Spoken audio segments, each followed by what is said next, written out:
Assalamualaikum warahmatullahi wabarakatuh. Kami dari kelompok 10 akan membahas tentang pengembangan diri di era 4.0 yang beranggotakan Siti Rohayati, Putri Salsabila, Rifki Husaini, dan saya Nabila Salsabila. Saat ini, dunia telah memasuki era disrupsi teknologi yang bergeser pada era revolusi industri 4.0. World Economic Forum menyebut revolusi industri 4.0 adalah revolusi berbasis cyber physical system yang secara garis besar merupakan gabungan tiga domain, yaitu digital, fisik, dan biologi. Dengan pesatnya perkembangan teknologi, kita sebagai insan anak bangsa harus mampu bersaing secara positif dengan kemajuan teknologi dan pasar global.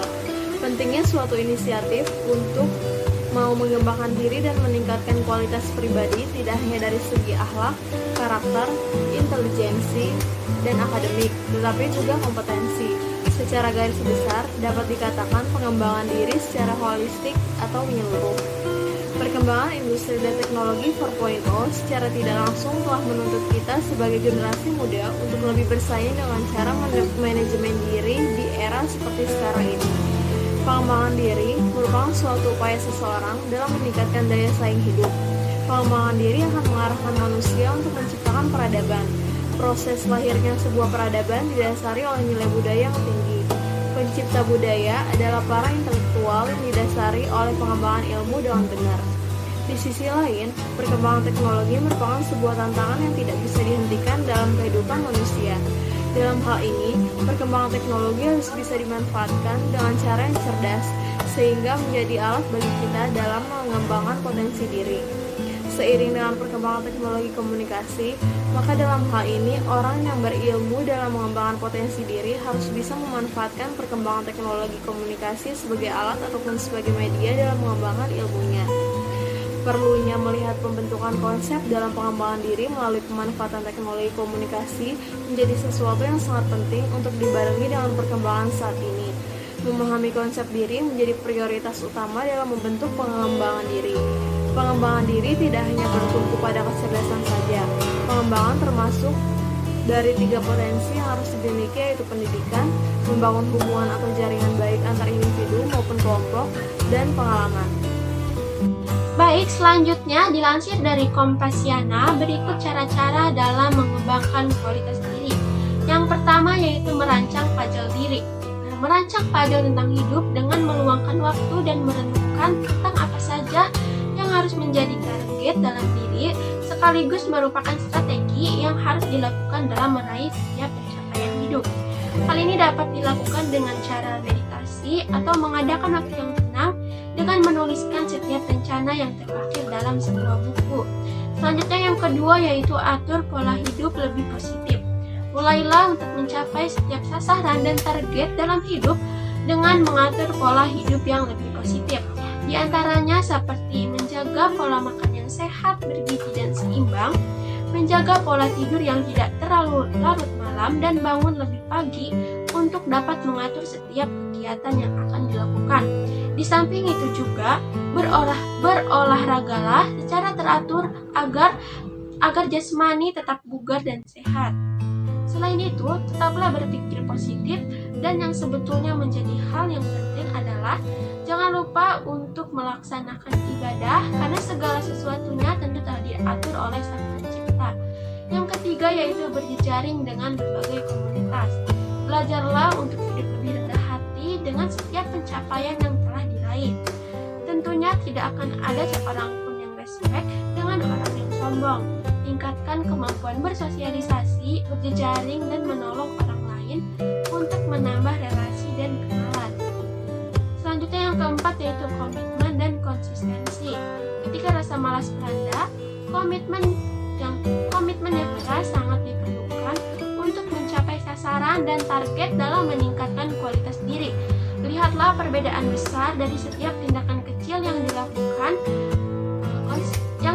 untuk konsisten dan komitmen yang besar. Ada beberapa cara untuk mempersiapkan diri menuju revolusi industri 4.0, yaitu pertama, berpikiran terbuka dan berwawasan luas, bahwa pengetahuan akan terus berkembang dan ilmu pengetahuan itu sangatlah luas. Bisa jadi pengetahuan kita hari ini sudah usang bila dibandingkan dengan hari esok. Maka, sudah selayaknya kita harus berpikiran terbuka dan menerima pengetahuan baru, baik itu dari orang lain atau dari literasi yang kita dapatkan secara daring ataupun tidak. Artinya, kita mau untuk dikoreksi bila data yang kita sajikan salah atau fakta yang kita utarakan salah. Kedua, belajar hal baru. Akan ada beberapa pekerjaan yang akan digantikan oleh kecerdasan buatan, seperti resepsionis, customer support, sopir, data entry, dan lain-lain. Namun, akan muncul pekerjaan baru yang berkaitan dengan kecerdasan buatan seperti machine learning engineer, data scientist, data engineer business, intelligent developer, dan lain sebagainya. Ketiga, memilih informasi. Ada banyak sekali berita palsu atau hoax yang bertebaran di media sosial saat ini, sehingga berdampak kepada video palsu yang disebar begitu luas dengan berbagai ujaran kebencian terhadap golongan tertentu. Bukan hanya itu, kita juga harus memilih informasi mana saja yang patut atau yang bisa kita berikan kepada media sosial. Karena hal ini tentu berbahaya pada kehidupan kita sendiri, seperti hacking atas sosial media, stalker yang menghubungi kita, atau pencuri yang mengincar rumah kita, dan lain sebagainya.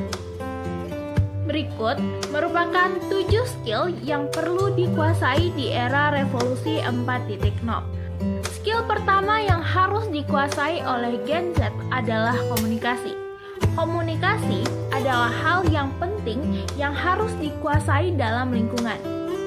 Kamu dapat melatih skill komunikasi dengan membaca, baik itu buku ataupun artikel, sehingga dapat menguasai topik yang sedang dibicarakan serta dapat membantu mengenal lebih banyak kosakata, mengetahui waktu dan tempat yang tepat untuk berbicara, memahami dengan siapa kamu berbicara. Cara lain untuk mengembangkan skill komunikasi adalah dengan mengamati orang berbicara. Dengan cara tersebut, kamu dapat melihat bagaimana dia mengolah kata, ekspresi saat berbicara, serta informasi yang telah dikuasai. Kedua, berpikir kritis. Skill yang satu ini harus dimiliki oleh Gen Z atau generasi muda saat ini, karena sangat berguna untuk kehidupan sehari-hari. Kamu dapat melatih skill ini dengan membaca buku, serta melakukan diskusi, baik itu dengan teman atau orang yang lebih tua. Kedua, kegiatan ini membantu dalam mengembangkan skill berpikir kritis. Membaca bisa membantu dalam mengenal kosakata baru, memiliki wawasan yang luas, serta memperdalam topik yang akan kamu kembangkan. Selain itu, kamu juga sering melakukan diskusi dengan teman, keluarga, maupun rekan kerja. Dengan melakukan diskusi ini, maka kamu dapat mengasah skill berpikir kritis yang dapat berguna untuk kehidupan kamu di era revolusi industri 4.0. Ketiga adalah mudah beradaptasi. Kemampuan mudah beradaptasi digadang-gadang menjadi kunci utama jika kamu ingin meraih kesuksesan dalam hidup.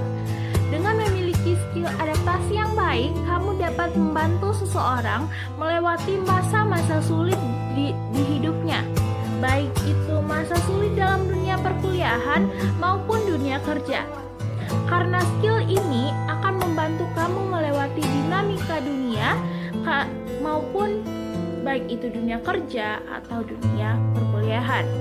Yang keempat, jiwa kepemimpinan.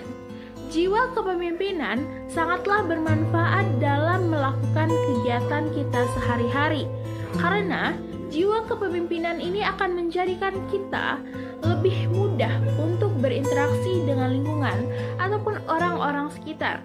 Orang yang memiliki jiwa kepemimpinan adalah orang yang mampu untuk menguasai dirinya dengan baik. Kelima adalah networking. Networking bermanfaat dalam dunia kerja maupun kuliah karena dapat saling membantu satu sama lain. Saat membangun hubungan, ada kemungkinan kita akan saling membantu satu sama lain, memperbanyak kenalan, serta membangun hubungan yang baik merupakan salah satu cara agar dapat memperluas networking. Selanjutnya yang keenam adalah time management. Kemampuan time management sangat dibutuhkan oleh semua orang. Langkah awal kita harus menentukan goals yang ingin dicapai. Kemudian buat list rencana yang perlu dilakukan untuk mencapai goals. Langkah selanjutnya, tentukan skala prioritas. Lakukan pekerjaan yang mendesak sehingga tidak ketinggalan. Langkah ketiga, menentukan kegiatan yang perlu diprioritaskan dan menggunakan waktu dengan tepat. Selanjutnya, yang terakhir adalah emotional intelligence. Kemampuan seseorang dalam menggunakan dan memahami emosi, baik emosi orang lain maupun emosi diri sendiri. Emotional intelligence dapat membantu mengembangkan kemampuan komunikasi, kemampuan problem solve, manajemen, dan hubungan dengan teman ataupun orang lain. Selanjutnya, penting bagi siapapun melakukan peningkatan kemampuan diri agar memahami cara kerja teknologi dan tentunya tidak ketinggalan informasi. Melalui edukasi, hal tersebut bisa diwujudkan, tentunya dengan minat belajar dan konsistensi untuk terus meningkatkan kapasitas diri secara berkelanjutan. Melansir dari laman pipa.co.id, berikut 10 cara untuk meningkatkan kemampuan di era teknologi 4.0, yakni yang pertama, mengubah cara belajar dari tradisional ke arah digital. Yang kedua, memetakan minat dan passion diri. Yang ketiga, konsisten untuk terus mengembangkan diri. Yang keempat, membentuk kelompok belajar online maupun offline. Yang kelima, melakukan praktik langsung terhadap materi yang dipelajari. Yang keenam, mengevaluasi hasil belajar dan praktik. Yang ketujuh, mencari platform digital untuk media pembelajaran. Yang kedelapan, melakukan studi banding ke perusahaan berbasis teknologi. Yang kesembilan, membuat tim khusus dan menunjuk mentor khusus atau mencari mentor khusus. Dan yang terakhir, yang ke-10, membuat sebuah proyek nyata berbasis teknologi. Berikut daftar pustaka yang kami gunakan. Sekian, terima kasih. Assalamualaikum warahmatullahi wabarakatuh.